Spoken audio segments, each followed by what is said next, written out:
Yeah, we welcome you to the second game of our Friday triple header dito sa Liga ng Bawat Pilipino. This is the Maharlika Pilipinas Basketball League. Happy Pananya, joined by 15 and 8, and they got 6 more games remaining. Lang itong Batangas is 16 and 8 and 15 and 9 naman for the Gensan at this game. So, ang Boluto just below. Now, if this is going to be a low-scoring game, I feel this is gonna benefit more. Itong Batangas, when they win, you know, roughly about 85 points per game. So, a slight advantage maybe, but I could not handle it. Batangas naman ngayon natatakbo. Hernandez forces it up and in. Forget off that shot, but the last second he had to make a decision, and thankfully that shot went glass and found the bottom of the net. Elorde passes it off. Rodriguez just from the... Exactly why I love that play that they set up, because in my opinion, that is the best spot for a 3 attempt para kay Larry Rodriguez. Yeah, that top off to the left. Elorde picks it up. And he will pretty much rise up. You can see it in his handles. Tolentino, siya naman ang susubok. This coach, when they finally started winning a string of ball games, what did you think? By Joel Liu. Hernandez bumps into Bringas, who holds his ground. Mark Cruz is there. Able to save it there for Gensan. Tonton gets it back, gives it up to Liu. Still a lot of time on their 24. Under 2 minutes to play in this first quarter. Liu loses it. There you go. Acuña has to take it. That's off to the left. Kanina pa niya inaantay yun eh. Joel Liu will have 3. I couldn't even remember that he could shoot more than 20% with it. I'm just joking. I'm just really happy right now that I'm seeing this kind of shooting from my former teammate. As said, Ablaza, there's a 2-second differential between shot clock and game clock here. Liu, defended by MJ de la Virgen. Liu will take the outside shot. High looper doesn't go in. Arim collects it for Batangas. They have 5 seconds to work with. Does de la Virgen realize this? MJ. Pass to Jong. Valoria couldn't get it off in time. Dyan nakita na natin kanina. Coach Cholo already stepping onto the floor, arguing a call earlier that was a foul against Tonton Bringas that was supposedly called a defensive foul laban sa kanila. And 61% from the line, but Jong, Valoria, and the rest of the guys really trying to make things. Mark Cruz on the right side. Gotta watch out for Mark foul. versus Mark, Cruz versus Cruz. The Ant-Man couldn't get a shot off. Liu with 1 second. On that right corner side. He was 8 out of 8 against the Batang Quiapo. And that continues. That really remains intact for Jexter Apinan. That time a turnover. And this is where Batangas is really... Almost another steal for the Warriors. Isit gets it back. Apinan will go to the reverse. That time on the floor for Batangas. Hernandez attacks the closeout off the glass para kay Levy Hernandez. There you go. And they're gonna need him to score. Apreco, meanwhile, on the other side. Out on that one pass away guy. Panyamogan calls out the play. 11 on the shot clock for Batangas. Isit looking at the corner. Hernandez. That's the shot. Turn, fire, no. Rodriguez with the board. The pitch to Acuña, leaking out on the... Secure that defensive rebound because they're on a fly-out mode. The defender that defended against the shooter will fly out and see if they've got an open run on the other end. Meanwhile, you don't also expect King Importante to make a lot of shots, but when he does, you're gonna take it. Exactly. Chea secures it for Batangas. Shot clock is off. Isit forward to King. Might have gotten away with a walk. Importante puts it up. Doesn't get the bounce this time. Panyamogan recognizes there's still 5 seconds on the clock. Isit will go for the 3. No! And that is gonna do it. Outcome as well for both teams getting tested in the first half. Levy Hernandez. Buti na lang nagkaroon ng stretch na maganda yung naging performance ni Jexter Apinan. Nakatulong yun sa cause nitong Batangas Masters. Of Batangas really right now, also the starters in the second half. They want to clear this and attack the defense of John. Do not commit a foul if you're John, because understanding you got 4, you have an advantage. And right there, that was the easy hunt. John Boluto with 4, you got to attack his defense. I love how you put that. This guy is a hunter himself. Levy Hernandez. Gonzalez trying to dip his body into the defender to to no avail.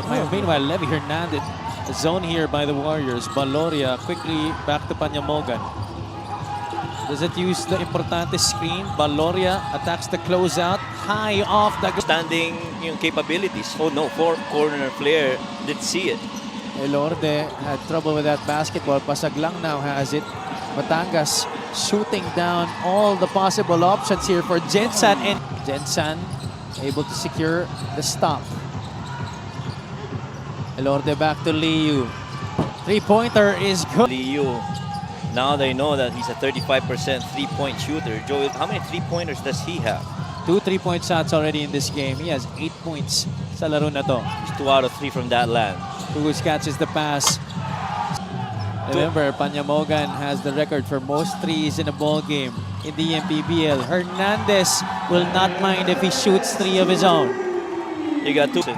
Levy says, it's my turn now. Medyo mas napapabilis yung exchange natin dito in the third quarter compared to the first half. But Batangas lording it over Rodriguez. On that closeout. Panyamogan gets it to the left side. Baloria quickly back to Philip. Panyamogan back. Let's move on. Liu leaves it for Rodriguez. Short on the stab. Gotta take that.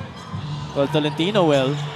Kyle, much movement on the weak side. Here's Cruz meeting the basketball. The Ant-Man jumps, passes. Rodriguez. Ablaza asking for it. Left elbow, they go to the right side. Three-pointer on the way. Trying to use as much clock as possible. Shot clock down to 5 now. Ablaza blocked there by Larry Rodriguez. Tolentino says, hold on. Let's settle down. We've been a little bit too sloppy the past few possessions. Yeah, indeed. You gotta settle down. Time. 8 seconds. Cruz will take it early. Mark Cruz missing. Apinan still has time here for Batangas, but that's an early heave. Oh, might have been a pass to Ablaza. Whole quarter to play here between Gensan and Batangas. Remember, this game has heavy implications on the team standings in the South. Very true enough, and none more glaring that the 8-point output only for Gensan in the second quarter. Mirror back yung sinasabi mong implication para dito sa dalawang teams na to. Win over the other, whoever wins this in the case kay Eloy Tan. Hindi yung tulak ni Eloy Tan. So that was the right call.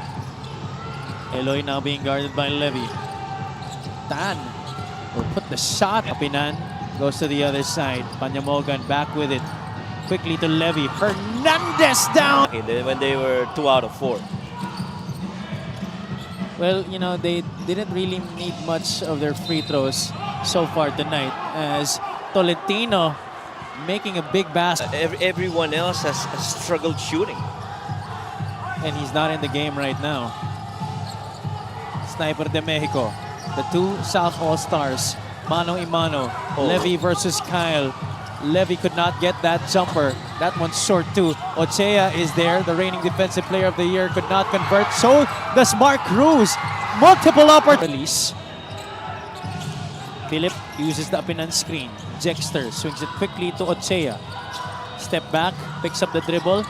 Almost lost it. Panyamogan pulls up. Jumper on the way. Long rebound goes to Levy Hernandez. They also will stay for that Binyan San Juan game because Binyan also is figured out in that 4-team traffic under that for that battle for the 4th spot. Rodriguez is back in the game. Tolentino back to Nico Elorde. The spin. Elorde off the go. Here on the floor, Larry, Val, Mark, and Kyle, all shooters and scorers for Gensan. Yeah, 8 points is not too much for a quintet like this. Tolentino couldn't lose Apinan, but finally and 2 in this game. 2-possession ball game, 63 to 59. Importante, trying to test the defense of Larry. Rodriguez able to force a miss. Cruz pushes it up their front court. The Ant-Man gives it up to their go-to guy. Kyle Tolentino against Don Ochea, the reigning defensive player of the year. Cruz gets the step on Jexter Apinan. Off the glass na palakas. Punya triggers in. Cruz has it. They tried to set up Acuna on an elevator. Rodriguez was open. Acuna over the defense. Acuna short on the 3. Rodriguez had one hand on it, but Ochea was able to collect it. Yeah. Being defended by CJ. Ochea successfully brings it across. Panyamogan breaks free from Eloy Tan. Mismatch underneath with King and Joel. They don't want to commit a foul here. They're already in the penalty. Right side of the floor for Kyle Tolentino. Everybody's gonna go on one side of the floor and he's gonna come back. Gonzalez catches it. Back to Mark Cruz. Cruz fakes the shot. Tolentino saves it. Tolentino having trouble with the rock. Acuna for 3. That's short. Cruz tries. Create. About 13 seconds were chipped off of that possession by Gensan. They will apply pressure here. They're down by 5. When will they foul? Apinan almost loses it. Elorde has come alive, but they turn it over. Liu goes quickly. Glaring right there. Another missed free throw. Liu, I think, intended for that miss, although he misses on the second serving. And that is going to do it. Batangas